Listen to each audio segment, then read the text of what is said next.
and welcome back. I'm Horror Queen Cosplay, and it's been a hot second since I've actually talked about cosplay here on YouTube. I mean, really a YouTube video dedicated to just cosplay. So let's get into it. I'm not filming in my usual film spot because I kind of wanted to shake things up a little bit. I'm probably gonna hate it when I look back at the recordings, but here we are. We're dedicated to it. This is another one of my bookcases, so we're gonna film in front of this one today. Today I want to talk about my Colossalcon East 2022 Masquerade skit of Cinderella with the song Fake Happy by Paramore. Now, if you haven't seen this particular Masquerade skit of mine, I am going to be linking a video below in the description. I just can't play the full skit here on YouTube because there's copyright since it's a Paramore song. So this was a bit of an interesting skit for me. I love doing skits that involve ribbons and fancy elaborate props and tearaway costumes and things like that. But I do always feel, I wouldn't say a pressure, really if any pressure, it's pressure upon myself to always try and do something different, to do something that's going to be unexpected for the audience. And also I love the challenge of engineering fun, neat little tricks for cosplay masquerades. And I also don't believe in totally harboring secrets after I've used them on stage. And I want to share just some of the creative ways that I spice up my masquerade skits. Now, this particular skit of mine was a bit of like a cathartic kind of thing for me. 2022 was a really rough year. There was a lot of change and transition in my life. Stuff I won't really go into, but I definitely was holding it together a lot.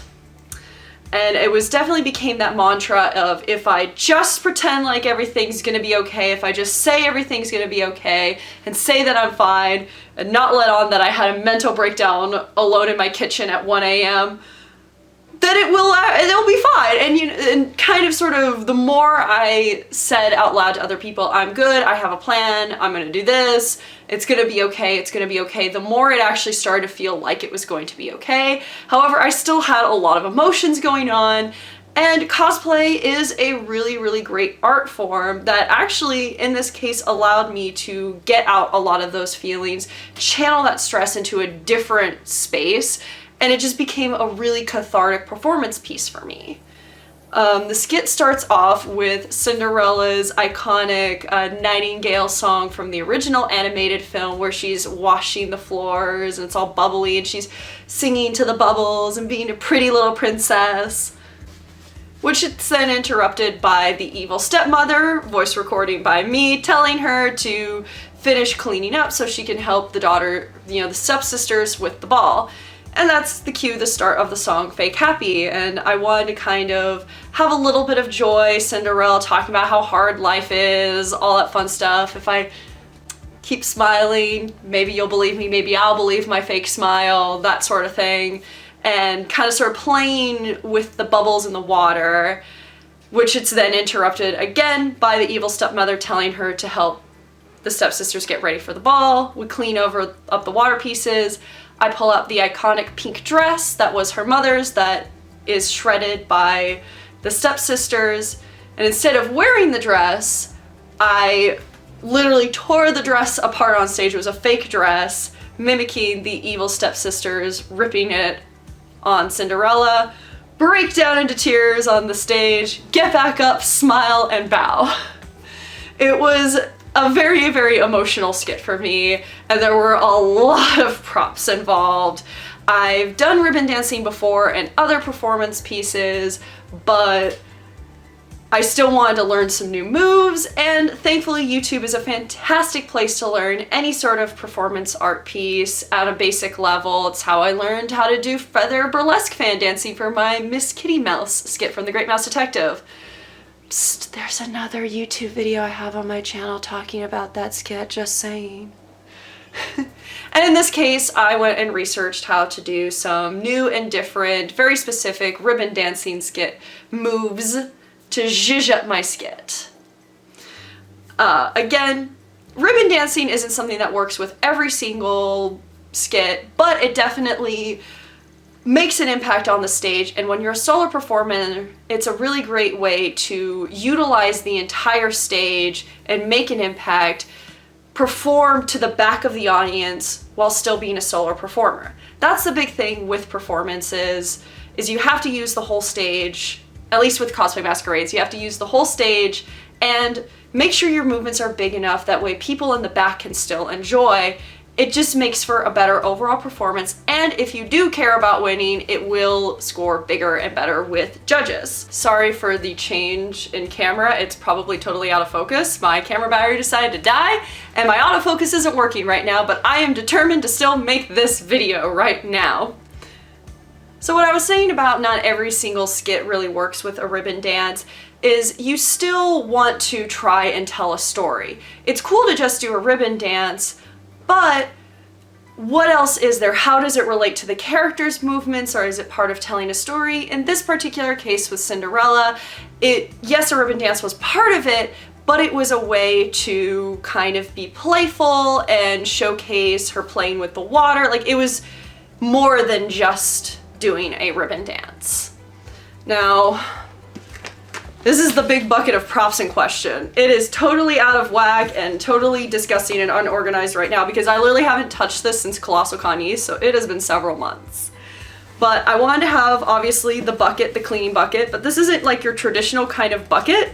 So I tried to zhuzh it up a little bit with like these fake bubbles that were like kind of dangling around the sides to kind of sort of put as many like little details as possible, show not tell the audience, hoping that the audience would infer that this was like a water cleaning bucket. Everything was stacked very specifically in the bucket in a way that would work for how I was putting it out on stage, how it would interact with me on the stage, things like that. Naturally, one of the first props we have is the very traditional ribbon dancing. Ribbon.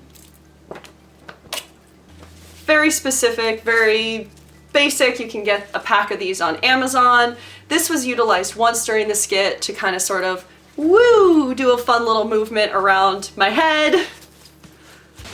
However, we did have the much bigger one. Unfortunately, I had a bit of a prop malfunction on stage. I was supposed to do this move where it was like spinning and whirling around me, but things happen. You keep going. This one is a lot more fun. Supposed to mimic the water. It's a much, as you can see, longer, it's like less of a ribbon too. It's a very specific dance prop. Again, I found it on Amazon.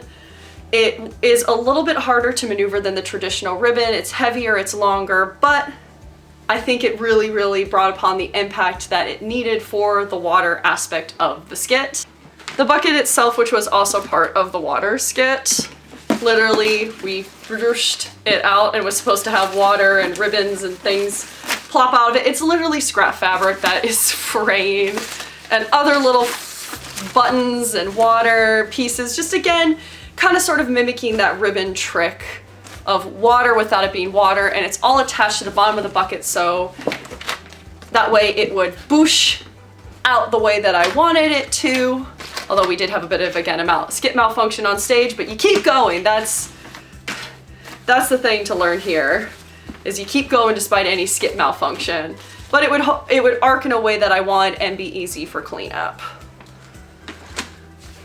Now the actual tearaway dress itself isn't a dress. It's literally like triangles that I kind of created to be like pillowcases and house pockets of ribbons, and they would be put together with magnets. This thing has seen better days.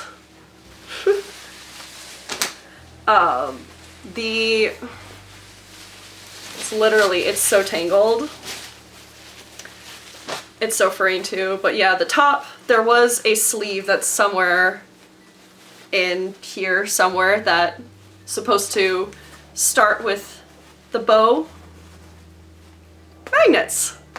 I talk a lot about sew-in magnets in my Miss Kitty Mouse tearaway video. I'm going to be posting the link before if you haven't watched it and you want to learn more about tearaway costumes and using sew-in magnets for your cosplays. I highly recommend checking it out. But it was kind of using that like idea of a tearaway costume, but instead making it a prop and ripping it apart on stage.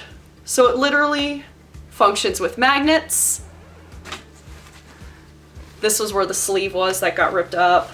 But as you can see, it kind of sort of functions, yeah, like pockets and pillows. It closes up, attaches to the waist, quote unquote, piece of the main piece.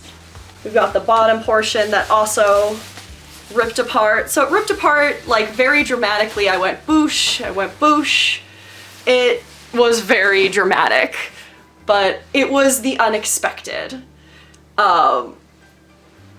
I do a lot of skits that do tearaways or things like that, but I wanted to do something that and utilize my props in a very different way than is expected.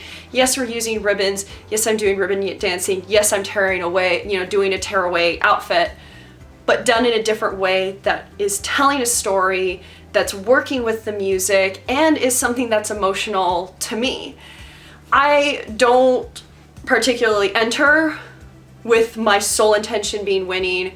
When I enter in Masquerades, it's again to have that creative kind of challenge to a performance and to showcase a character that I really love, or in the case for Cinderella, kind of just like let out my emotions. I had made the Cinderella costume back in 2020 based upon the anniversary doll, so it's just a very fancy version of her peasant cinder dress. I fell in love with the design. Cinderella wasn't always my favorite princess, but I really liked that design, and in quarantine, it just became the perfect project for me. I did a lot of embroidery. I went through the entire Tangled animated series doing the embroidery and work on that outfit. It just was a really, really nice project for me, and I'm glad that I was able to finally bring it to a convention and utilize it for a stage performance as well. Especially more so that like people were like, got immediately that it was the water and that what was going on with it. I was nervous that, oh, what if it doesn't translate that it's water? Why is, people are gonna ask, why is Cinderella suddenly water bending? It all worked out, and I felt good when I got off the stage.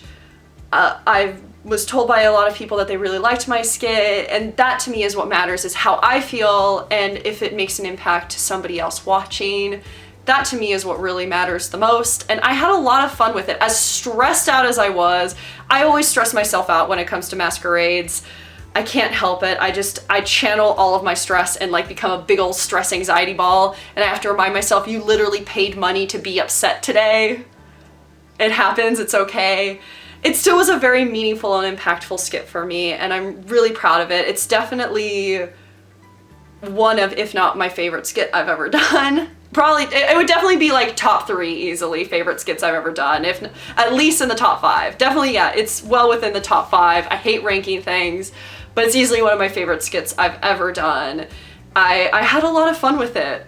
Fun fact, my knees were black from bruises between practicing and performing that skit because of moments where I had to slam my knees several times during that performance, so it ain't a horror queen skit unless she injures herself. I know this is a bit of a ramble, but hopefully this was an enjoyable video for you. Hopefully it was informative. Again, in the links below, I will have the full skit of mine available, as well as my Miss Kitty Mouse, Great Mouse Detective tearaway video talking about how I made that costume if you want to know more about that. I definitely want to do more and more videos talking about my specific masquerade performances or tips and tricks that I have for doing cosplay masquerades, because performances and skits in cosplay is one of my favorite things about cosplay. I love, love, love doing masquerades. I love performing. It's so, so much fun. I really, really do enjoy it. Despite all of the stress that I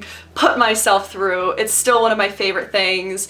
I've been fortunate enough recently to start judging a lot of competitions, and it's something that I really hope to do more so of in the future, because I love watching other people's skits. I love cheering other people on. I love the backstage camaraderie of cosplay masquerades. It makes me so, so happy. And yeah, hopefully I will be putting together more videos like this talking about how I mess around with specific props and do specific skits of mine. In the future, I'm gonna be that typical YouTuber and say, would you mind liking and subscribing if this sort of content interests you?